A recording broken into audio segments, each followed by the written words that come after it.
Fakirullah İsmail Tilevi rahmetullahi teala aleyh. Anadolu'da yetişen büyük velilerdendir. İsmi İsmail, babasınınki Kasım'dır. Fakirullah diye tanınır. 1656, Hicri 1067 senesinde Siirt'in Tillo kasabasında dünyaya geldi. Dedesi Molla Abdülcemal, Peygamber Efendimizin amcası Hazreti Abbas'ın radıyallahu anh torunlarındandır. Tillo'da müderristi. Oğlu Mevlana Kasım'ı yetiştirerek alim olmasına vesile oldu. Kasım da babasının vefatından sonra yerine geçerek talebe okutmaya başladı. 1656, Hicri 1067 senesinde Recep-i Şerif'in ilk Cuma gecesi, yani Regaib gecesi bir oğlu dünyaya geldi. İsmini İsmail koydu. Annesi ona besmelesiz süt emzirip yemek yedirmedi. Babası Mevlana Kasım, onu küçük yaşta yetiştirmeye, ilm öğretmeye başladı.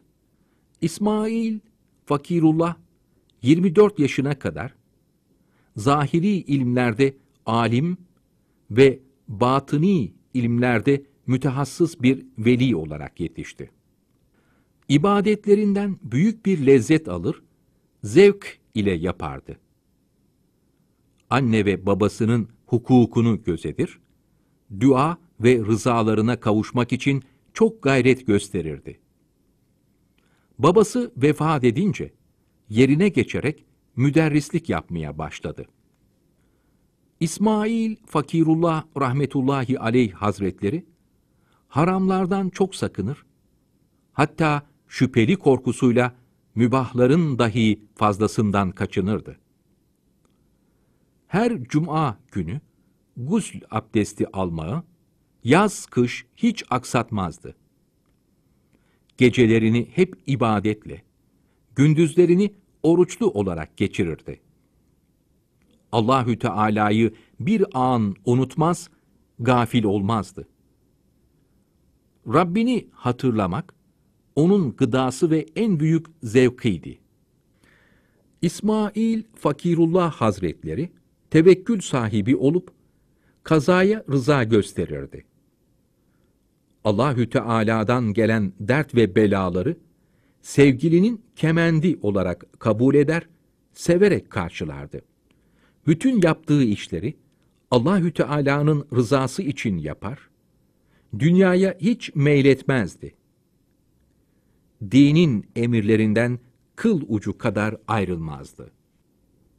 İsmail Fakirullah Hazretleri, sultanın adalet ve insaf üzere olması ve düşmana galip gelmesi için dua ederdi. Çocuklarına dini ilimleri öğretir ve akrabalarına ziyarete giderdi. Ziyaretine gelemeyenlerin kusurlarına bakmaz, gelenlere dinin emirlerini bildirir, yasaklardan sakınmalarını emrederdi. Tebessüm ederek konuşur, sual soranların cevaplarını gayet açık olarak izah ederdi. Ziyaretine gelenlerin yüzüne bir geldiğinde bir de giderken bakardı. Edebinden karşısındakinin yüzüne pek bakmazdı. Çoğu zaman vecd halinde bulunur, başını önüne eğip gözlerini yumar, sessiz kalırdı. Bütün bid'atlerden sakınır, sünnetleri eksiksiz yapardı. 5 vakit namazını kendi dergahında ezan ve cemaatle eda ederdi. İşrak, yani kuşluk, evvabin ve teheccüd namazlarına devam ederdi. Pazartesi ve perşembe günleri oruç tutardı. Her cuma günü namazdan önce Kehf suresini okurdu. Her sözü, hareketi, ahlakı ve tavrı Peygamber Efendimiz'e sallallahu aleyhi ve sellem uygundu. Temizliğe çok dikkat eder, gösterişe, süse bakmazdı. Mührünün taşı Yemeni, şekli bademi, halkası gümüştü. Her an öleceğini düşündüğü için zemzemle yıkanmış kefenini ve diğer buhur ve levazımı bir sandıkta hazır bulundururdu. Cuma akşamları odasında buhur yakarlardı. Abdest ve gusül etmek için beyaz topraktan yapılmış 4 ibriği vardı. Yanında devamlı misvak ve tesbih bulundururdu. Kitapları pek çoktu. Odasında kendi hattıyla yazdığı Kur'an-ı Kerim'i vardı ve yazısı çok güzeldi. Ayrıca tefsiri Mealimü't Tenzil, Mesabih-i Şerif kitaplarını kendi el yazısıyla yazmıştı. Babasının el yazısıyla yazdığı 4 ciltlik İhyaül Ulûm ve 2 cilt Envar-ı Fıkh-ı Şafii kitapları, dedesinin yazdığı 4 ciltlik Kamus-ı Ekber, birer ciltlik Şifai Şerif ve Şir'atül İslam kitaplarını yanından ayırmazdı. O huzur sahibi, bu fani dünyayı bırakıp hakiki aleme gidince, evlatları babalarının vasiyetini yaptılar, sabaha kadar yıkayıp kefenlediler. Çevre köylere haberler gönderdiler. Sabahleyin herkes geldi. Çok cemaat toplandı. Oğlu Abdülkadir Efendi imam olup cenaze namazını kıldırdı.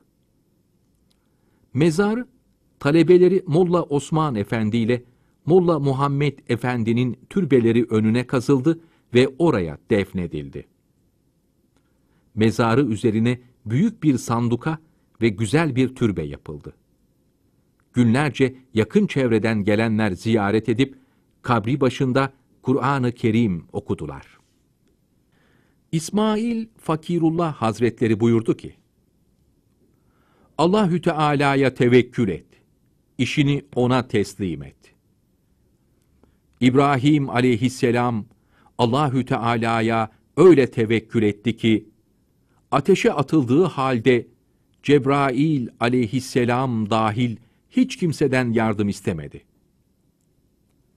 Cebrail aleyhisselam kendisine bir ihtiyacın var mı diye sorunca, sana yok, ona var dedi. Ondan iste deyince, İbrahim aleyhisselam, o halimi biliyor, o bana yetişir, istememe gerek yok buyurdu. Yusuf aleyhisselam, zindandaki arkadaşından yardım isteyince, Rabbi kendisine, aciz bir mahluka dayandın ve başından geçenleri ona anlattın, ihtiyacını ona söyledin. Halbuki veren ve vermeyen benim, faide ve zarar veren de benim, buyurdu. Tevekkül etmek, teslim olmak, sabretmek ve rıza göstermek, Allahü Teala'ya varan yolun esaslarıdır.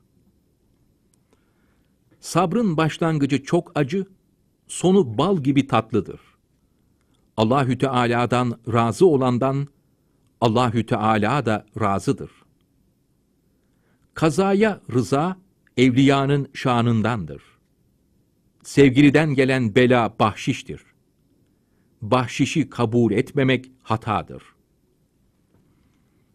Allahü Teala bir kulunun marifet sahibi olmasını isterse, kendi nurunu o kulunun kalbine koyar ve kul o nur ile Rabbini tanır. Marifet 2 dünya saadetidir. Muhabbetse göz bebeğidir. Muhabbet marifetin meyvesidir. Marifetse ezeli hidayettir. Allahü Teala gibi sevgilisi olan başkasına nasıl bakar? Allahü Teala gibi Habibi olan başkasına nasıl güvenir? Allahü Teala gibi dostu olan başkasından nasıl korkar?